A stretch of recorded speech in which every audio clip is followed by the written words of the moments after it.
Hey guys, it's Haley and welcome to another bookish video.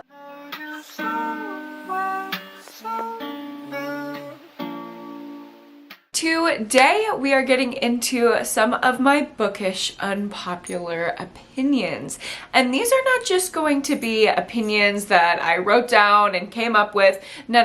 I've already done an entire podcast episode on that. I will link it up above and down below. If you are interested in hearing more like playful, controversial opinions about books that I have, like I don't really give a fuck about dog-earing pages and I will break the spines of my books. I know that is so unpopular and just like a huge hot take, but I'm not going to be talking about those type of things in this video.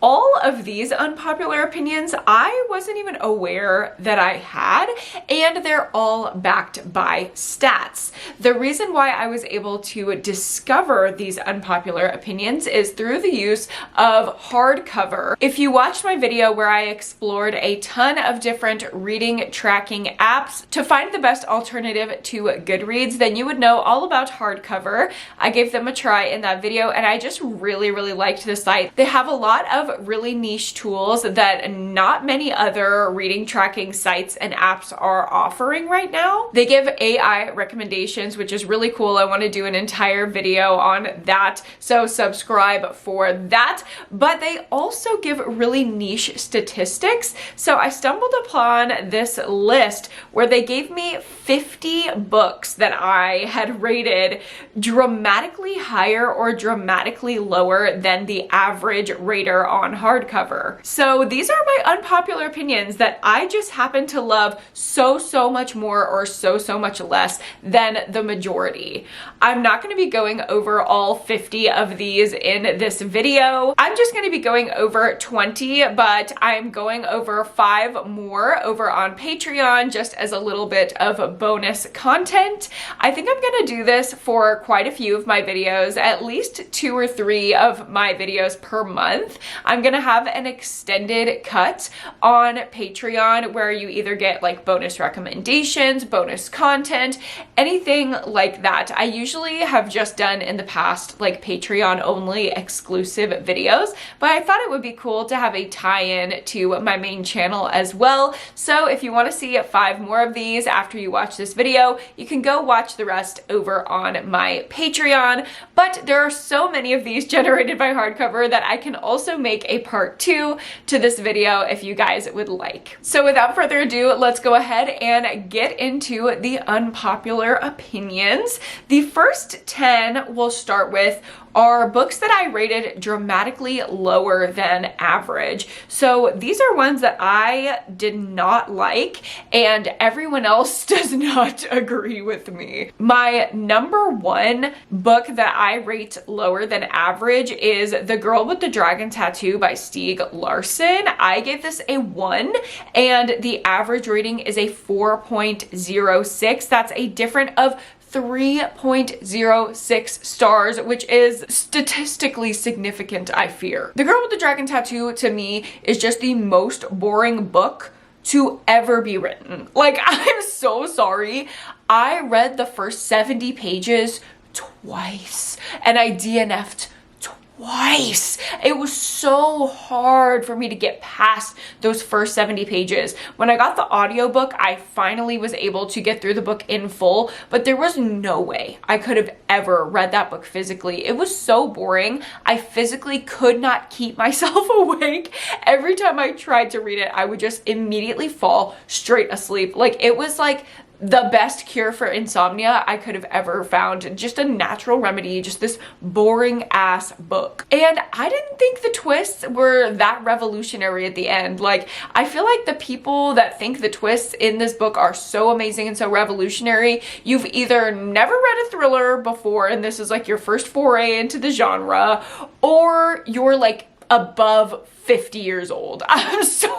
I just feel like that is the requirement to enjoy this book. Like, this is giving very mom book club, and not in a derogatory way, just in a way that is very different from my taste in books. I'm a very seasoned thriller reader. I like something that's a little bit unique, a little bit more skewed towards social commentary, a little bit more conscious of the writing style, and not so straightforward that it literally feels like I'm reading, I don't know, someone's grocery list. It's so boring. Also, like, all the financial information in there, I don't care that it was taking place at a bank for like half the book. I don't need to hear about the intricacies of Swiss banks. So I definitely stand by my 1-star rating, but I'm not surprised that that is such an unpopular opinion because people love this book. Next up, we have The Housemaid by Freida McFadden.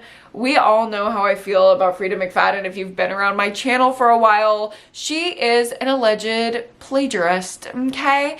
I read The Housemaid and it left me shook. Not because it was a great thriller, but because I had already read this exact same book before 5 years earlier, and it was done 100 times better by Liv Constantine with The Last Mrs. Parrish, which is one of my favorite thrillers of all time.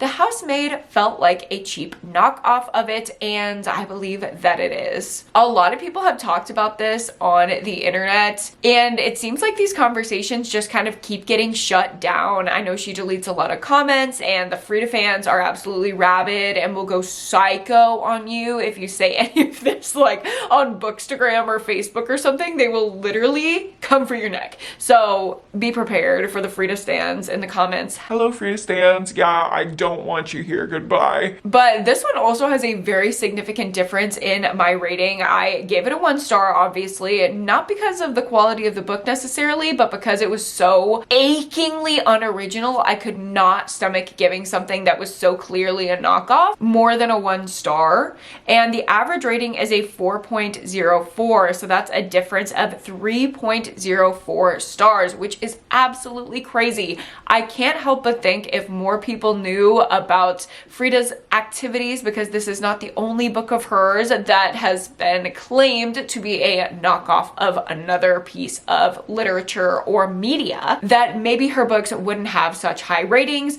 But unfortunately, again, I think it's people that aren't immersed in the book community, don't read as many thrillers as you or I might read, and so they just don't know. Next up, we have The Holiday Grind by Cleo Coyle. This was my first foray into cozies, cozy mysteries. I wanted to like be a little cozy mystery girl a few winters ago, and this one was just absolutely abhorrent to me. I know this is another author who has rabid fans. Like, Cleo Coyle, people love her. They love her little cozy murder mysteries with a dash of smut in there. I'm on board with that in theory, really. But I give this one a 1-star, and the average rating is a 4. So that is a difference of 3 stars. Again, very significant. The reason why I rated this book 1 star was because of the weird stereotyping. I don't know, just undertones of racism and homophobia that really rubbed me the wrong way. Our main character in this cozy mystery, you know, she's just supposed to be like a little investigating girly, like trying to solve a murder in a cute little cozy coffee shop. But tell me why she was so overly sexualized. It literally felt like I was reading from Stephen King when this is allegedly written by a woman. I don't know. It gave me very weird vibes. The misogyny, the racism, and the homophobia, it was like a triple homicide. I couldn't get over it. Next up, we actually have a nonfiction book. This is The Lucifer Effect by Philip G. Zimbardo. And I, again, gave this book a 1 star. I promise I really don't give that many 1-star ratings out. I guess just when I do, it's extremely unpopular. The average rating on this book is a 3.8, so that's a difference of 2.8 stars. This is a nonfiction account of the prison experiments done by Dr. Zimbardo to lead to some psychological insights about power and power dynamics in relationships. And I had gone down a hyperfixation, like, dark hole on the prison experiments when I had read this book. I think I read it in college because I learned about this in one of my psychology classes, and then me and Cameron watched the fictionalized like movie depiction of it, and I was like, I have to read the book from the source, from the man who did the experiment. And the way that he spoke about the participants, I mean, great insights that we got from this psychological work. However, I don't feel as a mental health professional that there were any kind of safety mechanisms put in place for the participants in the study. I've worked as a researcher in college and grad school on many psychological research studies, and never would I even imagine participants being treated the way that they were treated in this experiment and then talked about after in the data. Just the dehumanizing way that participants are referred to in this book really gave me just like a pit in my stomach. It was like making me sick physically to read it. So despite the insights that we got from this material, I just could not say that it was well written and a well executed study. So I gave it 1 star. Next up, we have The Alienist by Caleb Carr. This is another one that I gave 1 star, and the average rating is a 3.7 for a difference of 2.7 stars. A lot of people are really shocked when they hear about my low rating for this book, but this was another one, kind of like The Girl with the Dragon Tattoo, that I was just so bored out of my mind with. I was falling asleep. I couldn't read it at all without falling asleep. The only way I got through it was with the audiobook, and it was painful. Even with the audio, it was so hard for me to stay awake and pay attention. I just don't think it was engaging at all. I had no connection to the characters. I know this is so unpopular, but that's just how I feel. Next up, we have a more recent release. All of these other ones are a little bit older, but next up we have She Started It by Sean Gilbert, which I gave a 2.5 out of 5 stars. The average rating, at least on hardcover right now, is a 5 star. People love this thriller. I literally don't get it. I rated it half of the average rating for a difference of 2.5 stars. This is a bachelorette weekend gone wrong and someone ends up dead type of thriller, and I just didn't like any of the characters. They weren't just like unlikable characters, it's fun to follow them, No, they were just like insufferable to read from. I love a good morally gray character to root for. I actually think that's a lot better than a just purely likable character. However, that was not the case in She Started It. I was finding it hard to continue reading because I would get so annoyed with the characters. It was not a fun little summer thriller like I was expecting it to be. It was just really aggravating. I don't think it was a horrible thriller besides the characters. Like, it was fine. It unfolded in a fine way. I think it was kind of predictable, but it was just average. I don't know. I don't even think that's like that unpopular of an opinion, but according to the data, it is. Next up, we have A Familiar Stranger by A.R. Torre, and this one is interesting because I gave it a 1 star, but the average rating is a 3.5, so not overwhelmingly positive. The difference is still 2.5 stars, but I guess this one isn't super well loved, but the way that I hated it was notable. This is another thriller that came out a couple years ago, and it's about a woman who is trying to catch her cheating spouse. It's the same old story we've heard 1,000,001 times. There's murder, there's lies, there's secrets, it's a summer setting, etc. It sounds like all of the factors I would need to have a good, fun time, but this had to get a 1 star because of an essential structural piece of the plot and the storytelling that I just thought was so painfully ineffective the entire way through. I can't tell you what it is because it's a spoiler, but a couple books have done this in recent years and I just get so annoyed with it. I cannot deal with it at all. So that was the piece that was really polarizing to me, but I guess other people weren't that annoyed by it. You know, this list would not be complete if we didn't have an Natasha Preston book on here.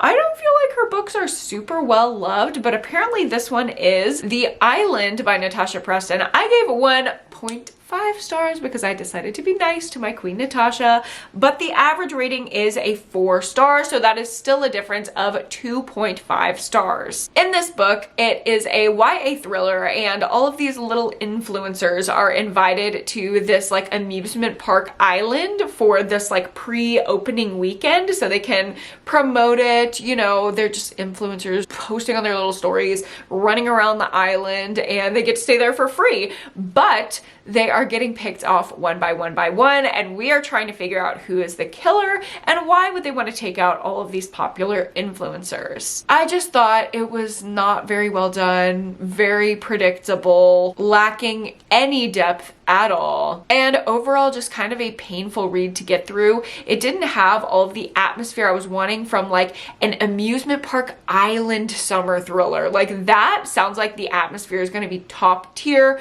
but there were almost no descriptions of the island itself, which I was really wanting to be immersed in. And the amusement park setting gives a really great avenue for creative kills in a murder mystery, and none of those were used. At least from what I remember, all the murders were like stabbings or shootings, and I was like, seriously, we have a fucking popcorn machine and a Ferris wheel and somebody's just gonna get killed by a knife to the chest? Like, come on. I guess most people like this one, but I just did not think it was anything special at all. Next up, we have another thriller, and that is The Other Misses by Mary Kubica. I also gave this one a 1 star, and the average is a 3.5 star, so that is a difference of 2.5, literally half the scale.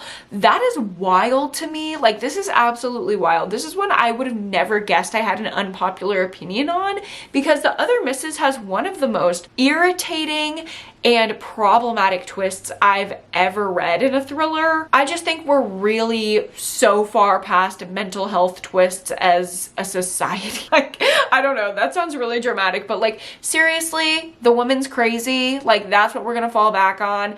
I just can't do it. I don't even care that that's like kind of a light spoiler for what happens at the end of this book. You shouldn't read it. It's abhorrent. Like, please don't do that. And I don't know how people are rating this. I mean, I guess not many people are rating it highly if the average is a 3.5, but I guess I just hated that more than most. But again, I'm a mental health professional. I don't have time for that. And the last low-rated unpopular opinion that I'm gonna go over in this video is You Shouldn't Have Come Here by Geneva Rose. This is one of my least favorite books from last year. It was Geneva Rose's 2023 release, and we were following a girl who goes to an Airbnb, and she, so ridiculous, she gets murderous vibes from the Airbnb host who was staying on the property while she's there, but she slowly started to be seduced by him.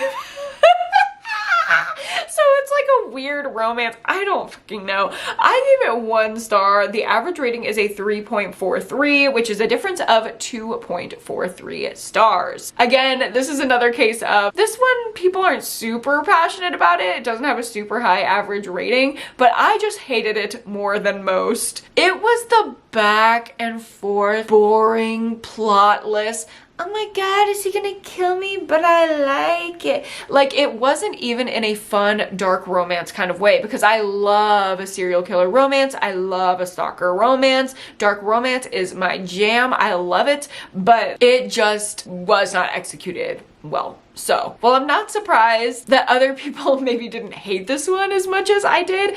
I am surprised that it was that dramatic of a difference. Now let's move on to the 10 books that I rated higher on average than everyone else on hardcover. I am so surprised by this first one. It's literally blowing my mind because I've recommended this one to so many of y'all and y'all love it. So I don't know if y'all are just lying to me, or if there are some of you that are like, I'm not gonna crush her soul and tell her that I hated this wreck, but I hated this wreck. Good Rich People by Eliza Jane Brazier. Are you kidding me? This is a 5-star book for me. I absolutely love it. The average rating is a 1.5. That's a difference of 3.5 stars.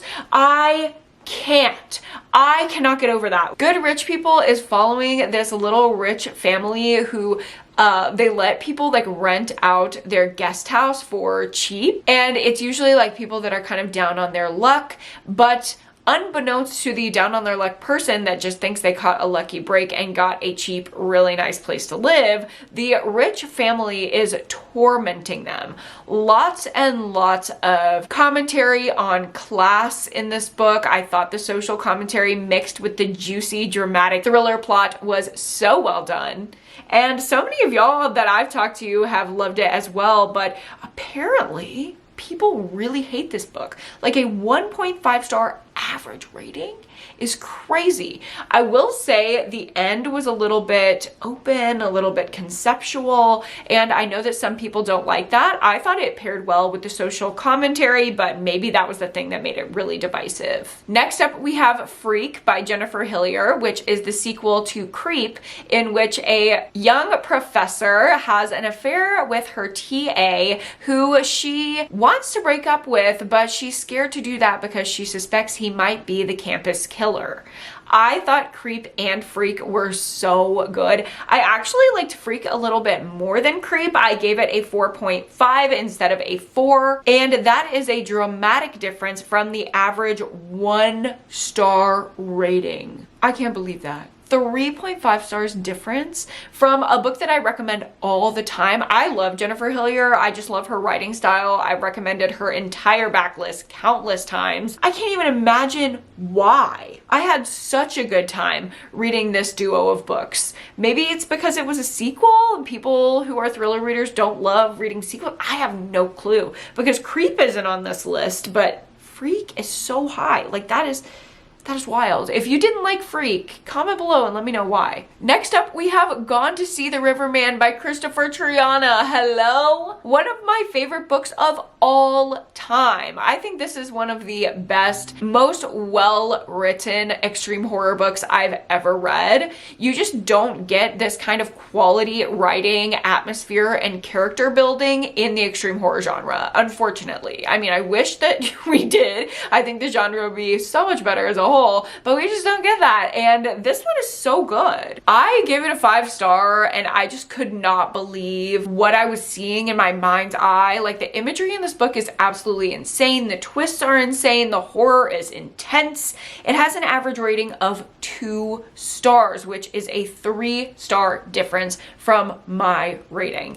The only imaginable explanation I could see for this is that it's extreme horror, so it's going to be divisive, but that divisive for a book that is so widely loved, at least within the extreme horror community, to me is wild. Next up, we have another extreme horror book, and that is Talia, which I gave 4 stars. This is definitely not a perfect book. There are some offensive elements that I did take issue with, but again, it's extreme horror, so I feel like there is a little bit of room for that. I don't like just abhorrent, hateful stereotypes in any book, but in extreme horror, there are a lot of arguments towards the inclusion of that. I don't agree with that all the time, as y'all probably know if you've watched my channel and heard me talk about extreme horror before, but I don't know. If it's not that deep, it's not that deep. You know what I mean? And to me, it wasn't that deep in Talia. So this is one that I never would have thought had such a low rating. I give it 4. The average rating is a 1 star for a difference of 3 stars. That's pretty dramatic because I feel like this is just not one of the worst offenders. If y'all want to hate and be offended by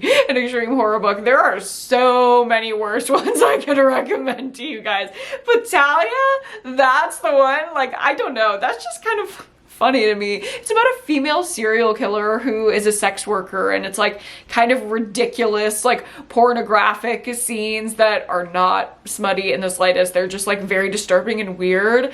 I don't know, maybe like some church ladies got a hold of this. I don't know. Next up, we have To Be Devoured by Sarah Tantlinger, and I absolutely love this book. Again, this is a horror book about a queer woman who fantasizes about cannibalism and eating carry-on. I loved the discussions in this book, the imagery, the writing style, the deep psyche dive into this character who had so many different layers to her. I gave it 4 stars and the average rating is 1 star for this beautiful masterpiece of horror literature. Like, I cannot say how this is happening. Like, a 3-star difference for this one is just absolutely wild. I thought this was pretty widely beloved, at least in the horror community. I see it recommended all the time, especially for female horror readers. Maybe the men got a hold of this one, like, I don't know, maybe the homophobes got a hold of it, I don't know, but a 1 star for that one is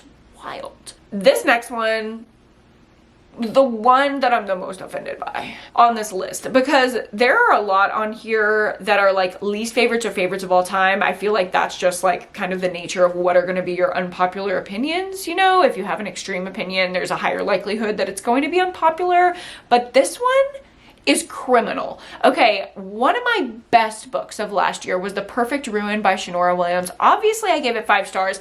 A 2-star rating is criminal. A 3-star difference, like, from my favorite book of the year, I'm questioning my identity as a reviewer. I'm like, are y'all lying to me? Is everyone lying to me when y'all DM me and you say I read The Perfect Ruin and I literally had to throw it across the room because I was so shocked by every single twist and it was so fucking good? Huh? How does this have a 2-star average? Because this book is the perfect, juicy, rich people drama. Bitch, I'm gonna steal your life. Summer thriller. Period. The end. End of story. I will not be taking any comments, any questions, any discussions about it. That is how it is. Everyone who rates this low is simply incorrect. Next up, we have another extreme horror book, and that is Them by McKay Watson. I did give this book 5 stars. I have not liked other books by this author, but I truly thought Them was absolute insanity. Not only did it have something very clear to say, but it is some of the most intense gore I've ever read.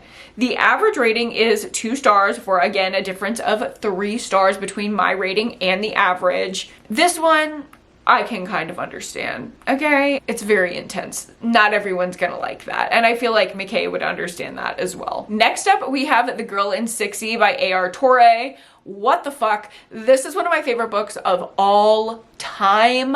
I actually can't compute that there are people that don't like this book. If you don't like this book, like, maybe just don't talk to me, because this is the book. Like, this is one of the books that, like, define my taste. I think didn't I put this in that video? I think I'm gonna put this in that video about the top 15 books that define my taste as a reader. If you missed that video, I'll link it up above and down below. I had so much fun making it, and I'm pretty sure this book was in there. So the fact that people don't like it, ugh, it like hurts my heart. I'm like, do I have shitty taste? Obviously, I gave this 5 stars. It has an average of 2.5. Y'all think this is an average book?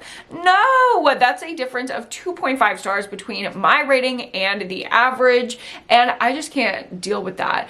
This is about a girl who believes that if she leaves her apartment, she's going to kill someone. Like, it's uncontrollable, it's chronic. She's going to leave and she's going to commit a murder, so she locks herself in her apartment. That's her solution for not wanting to kill people. Like, she just locks herself in, and to make money, she is a cam girl on the internet until she sees something weird going on in one of her patrons of her content. The things that he's saying are a little bit concerning, and she believes that he might have actually committed a crime, so she ventures out of the apartment for the first time in like a decade or something crazy, and everything goes off. It is so exciting. It is so good for her vibes. I love the entire trilogy. So fun. So good. The only thing I can think of is, like, people might have a bias against following a perspective of a sex worker who is a sympathetic character. Maybe once they start feeling empathy and understanding for her, it challenges some of their biases. Like, that is literally the only thing I could think of, because I think this book is incredible. Next up, we have Dirty Heads by Erin Dries. This is another queer horror book. I gave it 4 stars. I really enjoyed it, but the average rating is a 1.5 for a difference of 2.5 stars. I mean, this is just insane to me. This book, if you are a queer person and horror deeply resonates with you and you kind of wonder, like, Why? Why am I like this? Am I weird? you have to read this book. It is so good. It's not a perfect book. I didn't give it 5 stars, but I think it is so well done for what it is. A little bit of it went over my head, but a lot of it I really resonated with, and I think it's so well done. I cannot conceptualize why this has a 1.5 star rating. Homophobia, like, that's literally the only explanation I can think of, which is very depressing. And the last book that we'll be going over in this video is The Butterfly Garden by Dot Hutchinson. I give it 4 stars, has an average rating of 1.5 for, again, a difference of 2.5 stars. What? I feel like this one is so well loved. Maybe not the series. I don't see a lot of people that say the series is worth reading, but the first book at least I feel like has good reviews. I give it 4 stars. I thought it was really interesting. It's about a group of girls who are kidnapped and kept in this compound, and when they are killed by the people who are keeping them there, they get butterfly wings tattooed on their back, and they're like preserved in resin and kept on the walls for like the other girls to be intimidated by, basically, so they don't act out of line and get killed and be preserved as little butterflies. It is so creepy. That is such a unique take, and the whole thriller is told in a pretty unique way after the fact, after everything has happened and our main character has escaped from this kidnapping scenario. So we are kind of like looking back on the past and just hearing her narrative. I think it's a really interesting way to tell it. The only way that I could really see this low rating is thinking maybe people don't like that more narrative approach, but you still get the twists hitting in the same way. The only difference is that you know that there is like more to her story, which I think lends to the series nature of these books, but I don't know. Apparently that is pretty unpopular to like it. If you guys want to see 5 more of each of those categories, ones that I didn't like that most people liked, or ones that I liked that most people didn't, I will have those other 10 up on Patreon later today. Go down in the description and check it out if you want to try. It'll be available for all of my tiers, so you can join the lowest one for $3.99 a month and still get access to it. Let me know what you guys think of this kind of a video. I think exploring these more niche stats is so interesting. It just like appeals to the little nerdy side of my brain. And let me know, do you agree with any of my unpopular ratings and opinions on these books? Thank you guys so much for watching. If you like this video, go ahead and give it a like and subscribe to my channel if you haven't already. And of course, don't forget to go to therapy and read a book this week. I will see you guys in my next video. Bye!